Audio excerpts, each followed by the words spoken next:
Fascist সরকারের গুম, খুন, দুর্নীতিসহ সব রাষ্ট্রবিরোধী কর্মকাণ্ড এবং জুলাইয়ের গণহত্যার সঙ্গে জড়িতদের বিচারের দাবিতে বরিশাল গণমিছিল করেছে বাংলাদেশ ইসলামী ছাত্র শিবিরের বরিশাল মহানগর শাখা। বিএনপির কেন্দ্রীয় কমিটির ভাইস চেয়ারম্যান ও বাংলাদেশ বার কাউন্সিলের vice chairman advocate Joynal Abedin বলেছেন, বেগম খালেদা জিয়াকে মেরে ফেলতে চেয়েছিল ফ্যাসিস্ট শেখ হাসিনা। বৈষম্যবিরোধী ছাত্র আন্দোলনে পোশাককর্মী মোহাম্মদ রুবেল তালুকদার নিহতের ঘটনায় হত্যা মামলা নিয়ে বাণিজ্য করার অভিযোগ করেছেন স্বজনরা।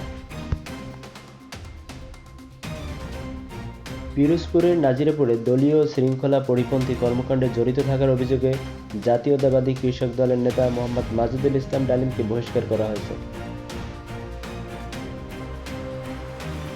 বরগুনার তালতলী উপজেলা শহরের মাছ বাজার সংলগ্ন খালে বড়বগী ইউনিয়নের সঙ্গে নিশানবাড়ি ইউনিয়নের সংক্রান্ত সংযুক্ত সেতুটি ভেঙে পড়েছে।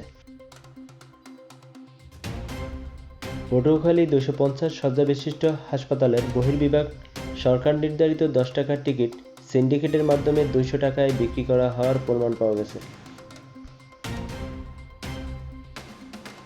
চাঁদার দাবিতে হত্যার চেষ্টা মামলা থেকে অব্যাহতি পেয়েছেন বরিশাল বিশ্ববিদ্যালয়ের 10 শিক্ষার্থী।